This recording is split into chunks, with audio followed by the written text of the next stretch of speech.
السلام علیکم ورحمۃ اللہ وبرکاتہ۔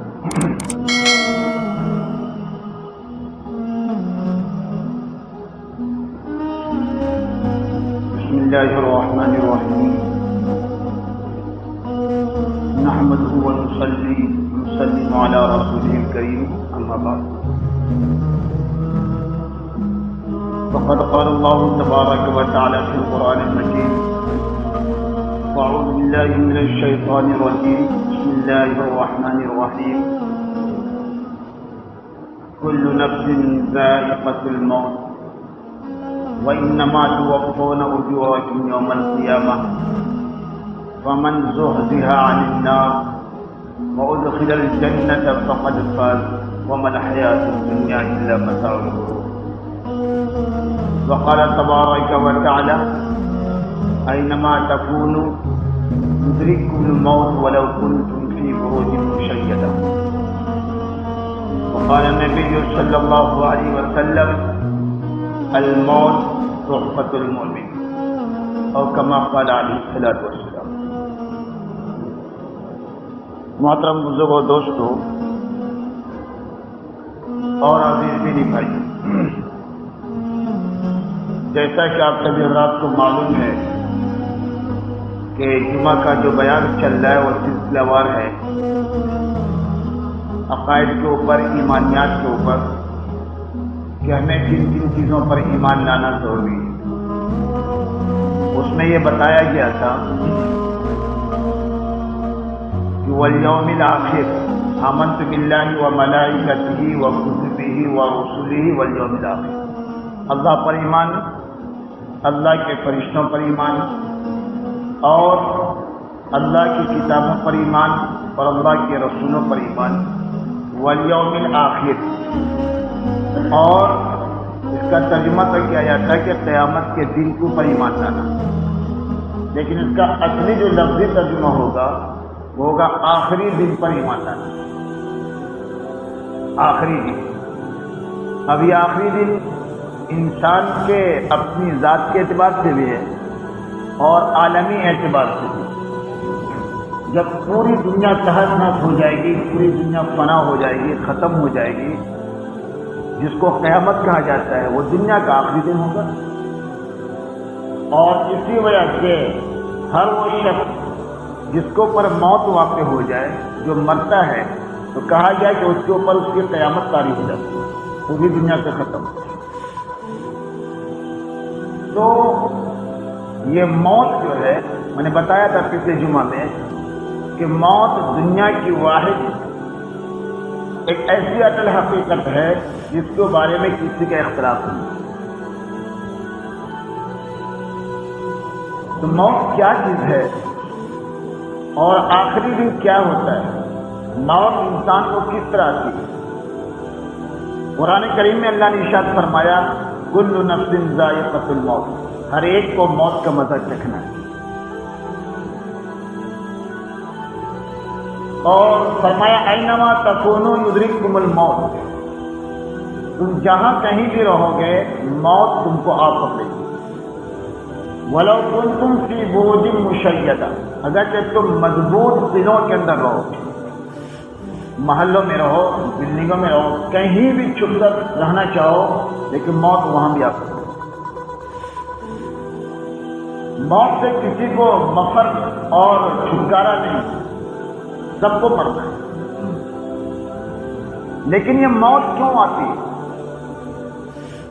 ایک روایت میں ہے، قرآن کریم میں اللہ نے ارشاد فرمایا، سورہ ملک آپ دیکھیں: تبارک الذی بیدہ الملک وہو علی کل شیء قدیر الذی خلق الموت والحیاۃ، کہ اللہ نے موت اور زندگی کو پیدا کیا ہے. کیوں؟ لیبلوکم ایکم احسن عملا، تاکہ وہ تمہیں جانچے، پرکھے کہ تم میں سے کون اچھا عمل کر کے آ رہا ہے. اور دوسرے مقام میں فرمایا: کل نفس ذائقۃ الموت، ہر ایک کو موت کا مزہ چکھنا ہے. وَنَبْلُوكُم بِالشَّرِّ وَالْخَيْرِ فِتْنَةً، اور ہم تم کو اچھائی اور برائی دونوں اعتبار سے فتنے میں ڈال کر ہمیں تمہیں آزمائیں گے کہ تم کیا کر رہے تھے دنیا. اور یہ فرمایا کل نفس ذائقۃ الموت، ہر ایک کو موت کا مزہ چکھنا ہے۔ وَإِنَّمَا تُوَفَّوْنَ أُجُورَكُمْ يَوْمَ الْقِيَامَةِ، پھر جیسا تم کرتوت جیسا عمل کرو گے اس کا پورا بدلہ تم کو دیا جائے گا، پورا بدلہ دیا جائے گا۔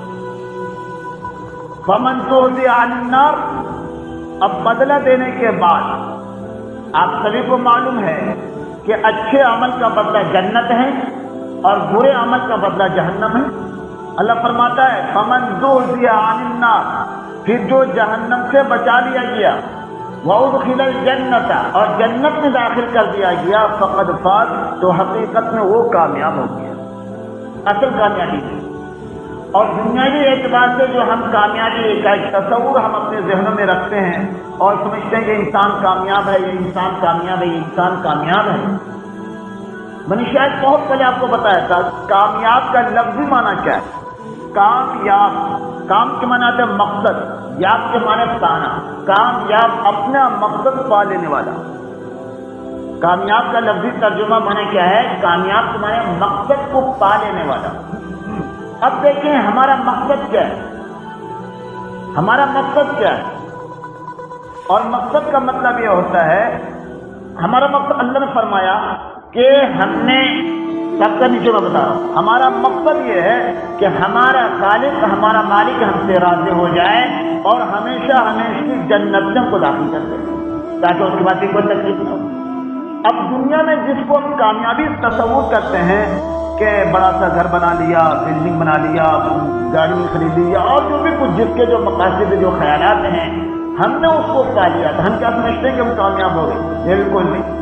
اللہ فرماتا وَمَا الْحَيَاةُ الدُّنْيَا إِلَّا مَتَاعُ الْغُرُورِ، دنیاوی زندگی جو ہے یہ دھوکے کا سامان۔ ہم نے اس کو کامیابی تصور کیا، ظاہر سی بات ہے آپ بہت دیکھتے ہوں گے، مشاہدہ کرتے ہوں گے، بہت ساری چیزیں آپ کے سامنے آتی ہوں گی کہ ایک آدمی گاڑی خریدا اور گھر پہ نہیں پہنچا، راستے ختم ہو گیا، کہاں مقصد کو پایا۔ ایک آدمی بڑی سی بلڈنگ بنایا، بہت عالیشان عمدہ مکان تعمیر کیا، بنایا، اس میں رہ نہیں پایا، دنیا سے چلا گیا، کہاں مقصد کو پایا؟ کیا گھر کا بنا لینا مقصد کو پا لینا ہے؟ کیا گاڑی کو خرید لینا یہ ہم کو ہمارا کامیاب ہو جانا ہے؟ یا اور بھی جو مقاصد؟ ظاہر سی بات نہیں۔ مقصد کو پا لینے کا مطلب یہ ہوتا ہے کہ اس کے بعد وہ چیز ہمارے ہاتھ سے نہ نکلے، ہم اس میں آرام سے رہ سکتے ہیں، اور وہ ہے جنت۔ جنت کا حصول یہ ہے مقصد، اور یہ کیسے حاصل ہوگا؟ اللہ کو راضی کرتے ہیں۔ بہرحال اللہ فرماتا ہے کہ جو جہنم سے بچا لیا گیا اور جنت میں داخل کر دیا گیا، حقیقت میں وہ کامیاب ہے۔ اور جو دنیا کی زندگیوں میں تم کامیابی سمجھ رکھے ہو، وَمَا الْحَيَاةُ الدُّنْيَا إِلَّا مَتَاعُ الْغُرُورِ، کہ دنیاوی زندگی صرف دھوکے کا سفر ہے۔ بہرحال تو یہ تو ایک بات حقیقت ہے کہ ہر ایک کو مرنا ہے، لیکن موت سے کسی کو چھٹکارا نہیں، لیکن آدمی موت سے ڈرتا ہے، کوئی مرنا نہیں چاہتا۔ ایسا کیوں؟ سب کو معلوم ہے کہ مرنا ہے لیکن مرنا کوئی نہیں چاہتا۔ اس کی وجہ کیا ہے؟ امام غزالی رحمۃ اللہ فرماتے ہیں اس کی وجہ انہوں نے 3 باتیں بیان کی ہیں، میں نیچے بتا رہا ہوں۔ اس کی سب سے بنیادی وجہ ہے خواہشات کی پیروی کرنا، خواہشات کی پیروی کرنا، یعنی ہم کو کیا کہتے ہیں ابھی دنیا میں رہیں گے، ہم یہ کر لیں گے، وہ کر لیں گے، یہ کر لیں گے، وہ کر لیں گے۔ کبھی کیا ہوتا ہے بیوی بچوں کی فکر، کبھی کیا ہوتا ہے کہ معلوم ہے ہم کو کہ مرنے کے بعد ہم کو قبر کی زندگی سے بھی گزرنا ہے، حشر کی زندگی سے گزرنا ہے، پھر وہاں پہ فیصلے ہوں گے جنت یا جہنم۔ اللہ نہ کرے، خدا نہ خواستہ ایسا نہ ہو کہ ہمارے برے اعمال کی وجہ سے ہم جہنم میں پہنچ جائیں۔ انسان ان چیزوں سے موت سے ڈرتا ہے۔ اب ظاہر سی بات ہے کیا ہمیں موت سے ڈرنا ہے؟ نہیں۔ کیوں؟ 2 وجہ سے۔ سب سے بنیادی وجہ یہ کہ ہم کو معلوم ہے کہ ہم کو مرنا ہے۔ کب مرنا ہے؟ کیا بوڑھا ہونے کے بعد؟ نہیں۔ کب مرنا ہے؟ بیمار ہونے کے بعد؟ نہیں۔ موت کا وقت اللہ نے فرمایا ہے متعین ہے، ہمیں معلوم نہیں۔ اور جب موت کا وقت آ جاتا ہے پھر انسان نہ ایک سیکنڈ آگے نہ ادھر نہ ادھر، کچھ نہیں، اس کو وقت پر جاتا ہے۔ اس کے لیے نہ بچپنا ہے، نہ جوانی ہے، نہ بڑھاپا ہے۔ یہاں تک دیکھا گیا بوڑھے باپ نے اپنے کاندھوں پر جوان بیٹے کی لاش کو لے کر دفنانے کے لیے کیا۔ آپ بھی دیکھو کیا سوچ، باپ موجود ہے، بوڑھا دادا موجود ہے اور جوان پوتا چلا گیا۔ آپ کیسے سمجھتے ہیں کہ بوڑھا ہونے کے بعد ہی مرنا ہے؟ موت اپنے وقت پر آئے گی، کب آئے گی ہمیں نہیں پتا، تو ہمیں موت آنا ہے کہ موت سے ڈرنا کیوں ہے؟ موت سے نہیں ڈرنا ہے، کام کیا کرنا ہے؟ ہمیں موت کی تیاری کرنی، موت کی تیاری کرنی۔ موت کی تیاری کیسی ہے؟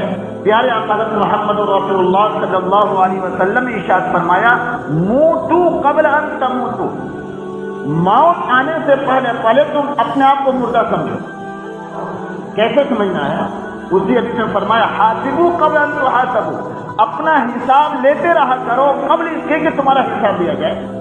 اسی وجہ سے بزرگ فرماتے ہیں کہ شام رات کے ٹائم جب تم سونے کے لیے جاتے ہو، بستر پہ بیٹھنے کے بعد، جس طریقے سے ایک دکاندار جب شام میں دکان بند کرتا ہے تو دن بھر کا وہ اپنے بزنس کا، اپنے کاروبار کا، اپنے دکان کا، اپنی تجارت کا حساب لیتا ہے، کتنا بکری ہوا، کتنا پیسہ آیا، کس کو دیا، کس کا ادھار ہے، سارا حساب لیتا ہے۔ تم اپنے عمل کا حساب بالکل آخری وقت میں لو، جب اس کے بعد تم موت کے آغوش میں یعنی نیند میں جا رہے ہوگے، اس سے پہلے اپنا حساب لو۔ دن بھر تم نے کیا عمل کیا؟ یہ موت کی تیاری میں بتا رہا ہوں۔ دن بھر تم نے کیا عمل کیا؟ کیا اچھا کام کیا، کیا برا کام کیا؟ جو اچھا کام تم نے کیا اس پر اللہ کا شکر ادا کرو، اور جو برے کام تم سے ہو گئے اس پر اللہ کے سامنے توبہ کرو، استغفار کرو۔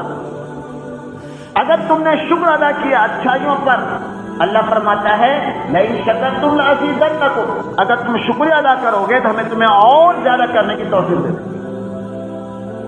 اور اگر توبہ استغفار کر لو گے برے کام کے اوپر تو پیارے حضرت محمد رسول اللہ صلی اللہ علیہ وسلم نے ایک حدیث میں ارشاد فرمایا، اور جو قرآن کی آیتیں بھی ہے، اللہ کی حدیث میں ارشاد فرمایا، التائب من الذنب کمن لا ذنب له، گناہ سے توبہ کر لینے والا ایسا ہے جیسا کہ اس نے کوئی گناہ کیا ہی نہیں۔ اور ایک حدیث بہت عجیب حدیث ہے، واقعات دل میں لگنے والی بات ہے، اللہ ہم سب کے دلوں میں وہ حدیث اتار دے۔ فرمایا کل بنی آدم خطاؤن، ہر انسان گنہگار ہے، کوئی اپنے آپ کو دودھ کا دھلا نہیں سمجھ سکتا، کوئی اپنے آپ کو معصوم نہیں سمجھ سکتا۔ ہم اہل سنت والجماعت کا یہ عقیدہ ہے کہ انبیاء کرام علیہ السلام معصوم ہوا کرتے تھے، انبیاء کے علاوہ کوئی بھی معصوم نہیں، کوئی بھی معصوم نہیں، حتیٰ کہ صحابہ کرام بھی معصوم نہیں، ان کو محفوظ ہم مانتے ہیں کہ اللہ کو گناہوں سے محفوظ رکھتا تھا، وہ معصوم نہیں ہوتے، معصوم صرف انبیاء کی ذات ہوتا ہے۔ تو حضور نے فرمایا کل بنی آدم خطاؤن، ہر انسان گنہگار ہے، وخیر الخطائین التوابون، آپ حدیث کے الفاظ سے غور کریں، خیر الخطائین بہترین گنہگار، گنہگار اور بہترین، کیا الفاظ میں کیا چاشنی اور کیا حلاوت ہے۔ خیر الخطائین بہترین گنہگار وہ ہے التوابون، جو گناہ سے توبہ کرتے۔ یہ ہے موت کی تیاری کہ رات کے ٹائم ہم اپنے اعمال کا جائزہ اپنا حساب کریں۔ اسی لیے ایک موقع سے حضور صلی اللہ علیہ وسلم نے حضرت عبداللہ بن عمر رضی اللہ تعالیٰ عنہ کو نصیحت کرتے فرمایا کن فی الدنیا کأنک غریب او عابر سبیل، دنیا میں ایسے رہو جیسا کہ مسافر رہتا ہے، پردیسی رہتا ہے۔ ایک جیسے مثال کے طور بہت سے لوگ پردیس کھٹ رہے ہیں، کیا پردیس کھٹنے والا انسان، پردیس میں رہنے والا انسان وہی دل لگا لیتا ہے؟ وہ سوچتا ہے یہاں کمانے کے لیے آئے، کسی اپنی ضرورت کے لیے آئے، چند دن یہاں گزرنا ہے، کبھی ہوٹل میں کھا لیے، کبھی یہاں کھا لیے، کبھی وہاں کھا لیے، کبھی اپنی ضرورت پوری کر لیے، اور جس مقصد کے لیے آیا ہے وہ اپنے مقصد کو پورا کر کے پھر وہ اپنی ارادہ رکھتا ہے۔ اور کبھی کبھی تو کیا ہوتا ہے، ترقی کا زمانہ آ گیا ہے کہ واپسی کا ٹکٹ بھی ساتھ لیے رہتا ہے، ہم آپ سبھی کو معلوم ہے کہ ہمارا بھی واپسی کا ٹکٹ بنا ہوا ہے، اور ہمیں بتا دیا گیا پیدا ہوتے ہی کہ جو تم دنیا میں جا رہے ہو جس مقصد کے لیے بہت مختصر وقت دیا گیا ہے، اور جا کے غفلت نہیں برتنا۔ کیسے ہمیں بتایا جاتا ہے؟ آپ کو معلوم ہے نا، کہ بچہ جیسے ہی پیدا ہوتا ہے اس کے کان میں اذان دے دی جاتی ہے، بائیں کان میں اقامت کہہ دی جاتی ہے۔ آپ کو معلوم ہے کہ اذان اور اقامت کے درمیان کچھ فاصلہ ہوتا ہے، جیسے ہماری مسجد میں عموماً 15 منٹ کا ٹائم دیا جاتا ہے، اذان ہوئی، اقامت جس کو تکبیر بھی بولتے ہیں، جس میں وضو وغیرہ کی نماز کی تیاری کے لیے وقت دیا جاتا ہے، لیکن اقامت یعنی جب مؤذن جو مکبر تکبیر بول دیتا ہے، اقامت کے بعد نماز شروع کرنے میں کتنا ٹائم رہتا ہے؟ اس کا مسئلہ یہاں سے معلوم ہے کہ اگر تھوڑی سی تاخیر ہو جائے اقامت کہنے کے بعد، اگر جماعت شروع کرنے میں امام سے کسی وجہ سے تاخیر ہو جائے تو دوبارہ اقامت نہیں جائے گی۔ مثال کے تو بچہ پڑھنے میں اگر تاخیر ہو گئی تو پہلی اقامت کا اعتبار نہیں ہوتا، دوبارہ اقامت نہیں۔ یعنی کیا مطلب؟ اقامت کے بعد نماز فوراً شروع کرنی ہے۔ اب ہمارے پیدا ہوتے ہی ہمارے کان میں اذان بھی دے دی گئی، اقامت بھی کہہ دی گئی، اب نماز کی تیاری کرنی ہے۔ کتنا دن باقی ہے؟ دیکھیے، مرتے ہی نماز پڑھی جاتی ہے، مرتے ہی ہماری نماز جنازہ پڑھی جاتی ہے، اذان کہہ دی گئی، اقامت کہہ دی گئی، مرنے کے بعد صرف نماز پڑھنا باقی ہے۔ اب یہ مختصر سی زندگی ہے، انسان اس میں غافل ہو جاتا ہے اور غفلت میں زندگی گزارنے لگتا ہے، موت کو بھول جاتا ہے، اس سے بڑا بیوقوف کون ہے؟ اسی وجہ سے جو لوگ موت کی تیاری نہیں کرتے ان کو بیوقوف کہا گیا، اور عقل مند اس کو کہا گیا جو موت کے بعد کی زندگی کی تیاری کرے گی۔ حدیث میں تو یہ موت کی تیاری کا طریقہ میں نے آپ کو بتایا، اور حدیث میں فرمایا حضور صلی اللہ علیہ وسلم نے الموت تحفۃ المومن، کہ موت یہ مومن کا تحفہ ہے۔ یہ دوسری حدیث میں فرمایا الموت جسر یوصل الحبیب الی الحبیب، کہ موت ایک پل ہے جو عاشق کو معشوق سے ملا دیتا ہے۔ عاشق کون ہے؟ بندہ۔ معشوق کون ہے؟ خدا کی ذات۔ کہ یہ بندہ اپنے خدا کو پانے کے لیے رات کی تنہائیوں میں روتا ہے، اپنے خدا کو پانے کے لیے اپنا ماتھا پیشانی زمین پہ رگڑتا ہے اور اپنی نیندوں کو خراب کرتا ہے، اپنے عاشق اپنے معشوق یعنی خدا کی رضا پانے کے لیے بھوک برداشت کرتا ہے، پیاس برداشت کرتا ہے، آنکھوں کی نیند خراب کرتا ہے، اپنے آرام اور اپنے عیش و راحت کو برباد کرتا ہے۔ کیوں؟ تاکہ ہمارا معشوق ہمارا خدا ہم سے راضی ہو جائے۔ اب رکاوٹ کیا ہے؟ موت۔ رکاوٹ کیا ہے؟ موت۔ اب یہ موت آ رہی ہے، اب تمہیں ایک راستہ دیا جا رہا ہے کہ بس آنکھ بند کرو، خدا تم مل جائے گا۔ تو ظاہر سی بات ہے، مومن موت کو پسند کرے گا یا نہ پسند کرے گا؟ فرمایا موت مومن کے لیے تحفہ ہے۔ الموت جسر یوصل الحبیب الی الحبیب، موت ایک پل ہے جو عاشق کو معشوق سے ملاتا ہے۔ لیکن موت کا معاملہ بڑا ہی سخت ہے، لیکن ایمان والوں کے لیے بہت ہی آسان ہے۔ موت کس طرح آتی ہے؟ ایک حدیث میں فرمایا گیا کہ جب ملک الموت، موت کا فرشتہ جب آتا ہے تو ہر انسان کے ساتھ دو فرشتے سب کو معلوم ہے، جس کو کرامت کاتبین کہا جاتا ہے، جو ہمارے اعمال لکھتے ہیں۔ کاندھوں میں دائیں کاندھے میں جو اچھے اعمال لکھنے والے فرشتے ہیں، اور بائیں کاندھے میں جو ہمارے گناہ ہیں، جو غلط کام لکھتے ہیں۔ پھر جب موت کا فرشتہ آتا ہے، ملک الموت آتا ہے، یہ جو فرشتے کرامت کاتبین یہ کیا کہتے ہیں؟ ظاہر سی بات ہے، رخصت ہو رہے ہیں، اب آدمی جو دنیا سے جا رہا ہے، فرشتوں کی جدائی ہو رہی ہے شروع سے لے کر اب تک کے ساتھ میں سے، کیونکہ یہ کرامت کاتبین جو فرشتے ہیں یہ ایسی مخلوق ہے کہ انسان سے ایک سیکنڈ کے لیے بھی اس سے الگ نہیں ہوا، اتنا ساتھ ہر وقت ساتھ رہنے والا۔ اب یہ آدمی بندہ جو ہے دنیا سے جانے والا ہے، مرنے والا ہے، تو فرشتے الگ ہو رہے ہیں۔ جب فرشتے الگ ہو رہے ہیں تو کیا کہہ کے الگ ہو رہے ہیں؟ حدیث میں آتا ہے بندے سے، انسان سے فرشتے کہتے ہیں کہ ہماری تمہاری جدائی ہو رہی ہے، لیکن تم بہت اچھے تھے اور تم نے ہم کو ہمارے کام میں کبھی رکاوٹ تم نہیں بنے۔ فرشتوں کا کام کیا ہے؟ فرشتوں کا کام ہے اللہ کا ذکر، اللہ کی تسبیح، اللہ کی تحمید، بلکہ تم میرا معاون اور مددگار بھی تھے اور تم مجھے بہت پیارے تھے۔ یہ ساری باتیں ملک الموت سن رہے ہوتے ہیں۔ اس کے بعد فرشتے اس کو ملک الموت کے حوالے کر کے چلے جاتے ہیں۔ اب ملک الموت کیا کرتے ہیں؟ فرشتے جو موت کا فرشتہ ہے، ایک دوسری حدیث میں ہے کہ نیک بندے سے، مومن سے آ کے پہلے اس کو سلام کرتے ہیں اور خوشبودار ریشم کے کپڑے میں اس کی روح کو لپیٹ کر لے جاتے ہیں۔ روح کس طرح نکلتی ہے؟ حدیث میں آتا ہے کہ مومن کی جو موت آتی ہے اس کی روح اتنی آسانی کے ساتھ نکالی جاتی ہے جیسے گدھے ہوئے آٹے سے بال کو نکال دیا جاتا ہے۔ گدھے ہوئے آٹے سے بال کو نکالا جاتا ہے اور پھر اس کے بعد اس کو خوشبودار ریشمی کپڑے میں لپیٹ کر کے جہاں لے جانا ہوتا ہے عالم ارواح وہاں لے جاتا ہے۔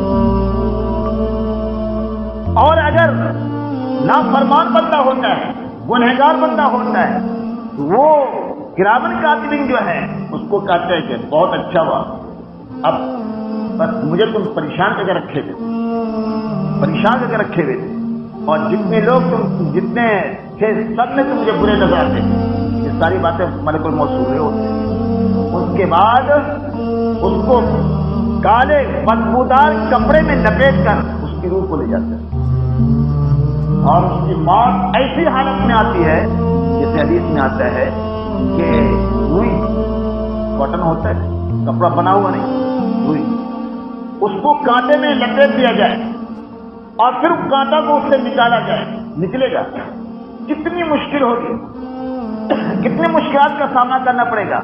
اسی طریقے سے جب کوئی نافرمان گنہگار بندے آتے اس کی موت کی بہت سخت حالت ہوتی ہے، حتیٰ کہ وہ پیاس سے تڑپتا ہے، بلکہ ہم لوگوں کی کیا عادت ہوتی ہے؟ اس وقت کہتے ہیں ایک گھونٹ پانی دے دو، تھوڑا سا پانی پلا دو۔ میں نے کہیں لکھا ہوا تھا کہ ہم جو قطرہ اس کو پانی پلاتے ہیں، ایک ایک گھونٹ جو تھوڑا سا پانی دیتے ہیں، اس کی پیاس کی تڑپ اور اس کی پیاس کی شدت اور بڑھ جاتی ہے۔ کیسے؟ مثال کے طور پر آپ کو پیاس لگی ہو اور پیاس کی شدت میں کوئی آپ کو پانی دے، ایک چمچ آپ کو دے، پھر کوئی پانی ایک آپ کو چمچ دے، تو آپ کی تڑپ اور بڑھے گی، شدت اور بڑھے گی کہ گھٹے گی؟ یہی وجہ ہے حدیث میں آتا ہے اس کو پیاس اتنی شدت سے لگتی ہے، اتنی سخت پیاس لگتی ہے کہ اگر 7 سمندر اس کو پلا دیا جائے تو اس کی پیاس لگتی ہے۔ اب بہت ہی عجیب بے چینی کی حالت ہے اور یہ انسان اپنی ذات کے بعد پریشان ہوتا ہے اور عین اسی موقع پہ شیطان آ جاتا ہے۔ بہت دھیان کی چیز سننے کی، عین موقع پہ شیطان آتا ہے جب آدمی کی روح قبض ہونے والی ہوتی ہے، بالکل حالات آخری ایام میں چل رہے ہوتے ہیں، تو شیطان پہنچ جاتا ہے اور کس شکل میں پہنچتا ہے؟ اس کا اپنا قریبی رشتہ دار، جیسے کہ باپ مر گیا تو باپ، بھائی مر گیا تو بھائی، ماں مر گئی تو ماں، مطلب جو سب سے زیادہ جو اس کا قریب ہوتا ہے اور دنیا سے چلا گیا ہوتا ہے اس کی شکل میں آتا ہے اور آج یہ کیا کہتا ہے؟ کہتا ہے دیکھو بہت اچھا ہوا، دیکھو میں تو چلا گیا تھا، تم کو بھی لینا آیا، لیکن ایک بات سنو، ایسا ہے کہ میں دنیا سے چلا گیا نا، مجھے وہاں جانے کے بعد معلوم ہوا کہ مذہب اسلام اچھا مذہب نہیں ہے۔ شیطان اس کو کہتا ہے عیسائیت تم قبول کر لو، کرسچن بن جاؤ، یا یہودیت قبول کر لو، یا جتنے بھی باطل مذاہب ہیں، غلط مذاہب ہیں، ان کا تذکرہ وہ کرتا ہے اسلام کو چھوڑ کر، جو صحیح نہیں ہے، ہم کو جانے بعد پتہ چلا۔ اب ظاہر سی بات ہے آدمی کی وہ حالت ایسی ہوتی ہے کہ اس وقت اپنے ایمان کو بچا لینا بہت بڑا مشکل ہوگا۔ اب آدمی اپنا ایمان وہاں کیسے بچائے گا؟ اس کے لیے 2 راستے بتائے گئے۔ ایک اپنی ذاتی طور سے اور ایک گھر والوں کے اعتبار سے۔ ذاتی طور سے معاملہ یہ فرمایا انتم تموتون کما تحیون، یہ حضور نے فرمایا حدیث ہے، انتم تموتون کما تحیون، جیسی زندگی تم گزارو گے ویسے ہی تمہاری موت ہے۔ اگر تم نے اپنی زندگی اسلامی احکامات پر عمل کرتے ہوئے گزارا، نماز پڑھتے ہوئے، قرآن پڑھتے ہوئے، ذکر کرتے ہوئے، اللہ کی یاد میں تم اور پیارے آقا محمد رسول اللہ صلی اللہ علیہ وسلم کی سنتوں کے مطابق ان کی محبت میں زندگی تم نے گزاری ہے، تو اس موقع پہ تم ثابت قدم رہو گے اور تم نہیں کرو گے اپنی بات باٹا لو گے کہ نہیں جو زندگی میں گزارا ہوں وہی سچی زندگی اور وہی حقیقت ہے، یعنی ایک اللہ کو مان کر دنیا سے جانا۔ چنانچہ حضور نے فرمایا انتم تموتون کما تحیون، جیسی تم زندگی گزارو گے ویسے ہی تمہاری موت ہے۔ لہذا اگر ہم یہ چاہتے ہیں کہ ہماری موت ایمان کے اوپر آئے، اسلام کے اوپر آئے، خاتمہ بالخیر ہو اور شیطان ہمیں نہ مہکا سکے، تو ہمارے لیے ضروری ہوتا ہے کہ ہم اپنی زندگی اسلامی تعلیمات کے مطابق گزاریں۔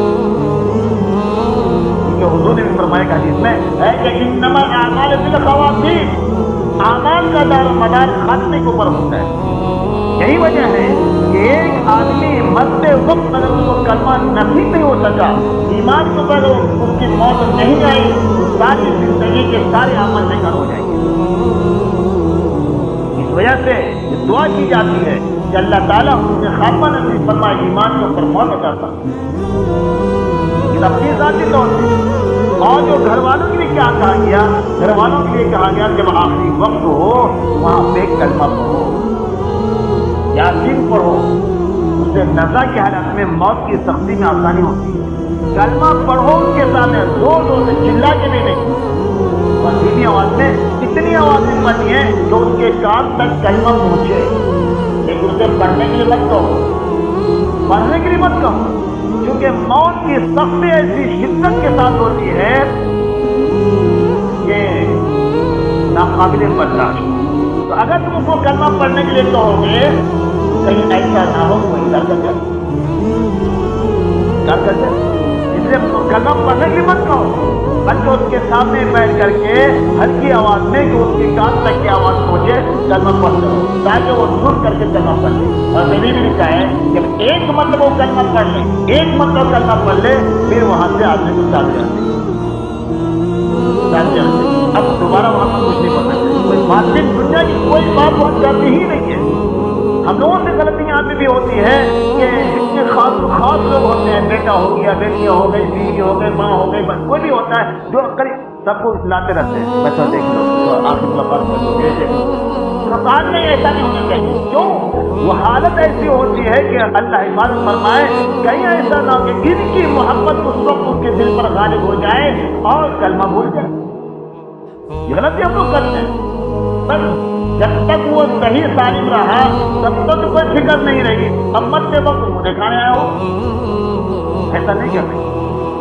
موت کی سختی بہت شدید ہوتی ہے، تو فرمائے کہ ایک مومن کی موت ایسی ہوتی ہے اور ایک کافر کی موت ایسی ہوتی ہے، اور جب مرنے کے بعد آدمی مر گیا تو اس کے بعد حدیث میں ایسا آتا ہے کہ اس کو جتنا جلد ہو سکے دفنا دو، جتنا جلد ہو سکے اس کو دفنا دو۔ کیوں؟ اگر وہ نیک ہے تو نیک اور مومن بندہ یہ کہتا ہے کہ دنیاوی جھمیلوں سے ہمیں جلدی ہٹاؤ، ہم کو آخرت کی طرف لے چلو اللہ سے ملاقات کے لیے، اور وہ جلد دنیا سے جانا چاہتا ہے، تو اس مومن اور نیک بندے کو اپنے گھر میں کیوں رکھے ہو؟ اس کو اس کا مقصد تک پہنچاؤ، اس کو منزل تک پہنچاؤ، اس کی پکار ہوتی ہے کہ ہمیں جلدی لے کے چلو۔ اور اگر وہ نافرمان گنہگار ہے تو حدیث میں بھی یہ فرمایا گیا کہ جب وہ نافرمان ہے، وہ خبیث روح ہے، اس کو گھر میں کیوں رکھے؟ یہ وجہ کو بولتے رہتا ہے کہ تو کہاں لے کے جاؤ، مت لے کے جاؤ، مت لے کے جاؤ۔ تو اگر نیک ہے تو مرنے والے کے حق میں اچھا یہ ہے کہ جلدی لے کے جاؤ، اور اگر وہ برا ہے تو گھر والوں کے لیے بہتر یہ ہے کہ اس کو جلدی سے ہٹاؤ۔ اس اس لیے رسول فرمایا کہ مرنے کے بعد تاخیر نہیں ہونی چاہیے. ہماری 3 چیزیں تھیں جس میں تاخیر نہیں ہونی چاہیے. نماز کا وقت ہو جائے اور نماز کو تاخیر نہیں ہونی چاہیے. بیٹی جوان ہو جائے فوراً اس کا نکاح کرو، تاخیر نہیں ہونی چاہیے. جنازہ تیار ہو جائے اور نماز جنازہ پڑھو، اس کو تاخیر نہیں ہونی چاہیے. تو بہرحال حاصل یہ ہے کہ ہمیں موت کے اوپر ایمان لانا ضروری ہے، اور موت کے اوپر ایمان لانے کا صرف یہ مطلب نہیں ہوتا کہ ہم سوچیں کو مرنا ہے، وہ تو کافی سمجھتا ہے کہ کو مرنا ہے. اس کے لیے تیاری کرنا. اور موت کی تیاری کیا ہے کہ ہم یہ دعا کرتے رہیں کہ اللہ ہمارا خاتمہ ایمان پر نصیب فرمائے، اور اس کے لیے ہم کو تیاری کرنی ہے. اور تیاری یہی ہے کہ اللہ اس کے رسول حضرت محمد رسول اللہ صلی اللہ علیہ وسلم کے بتائے ہوئے طریقے کی مطابق زندگی کریں. اللہ تعالیٰ ہم سب کو نصیب فرمائے.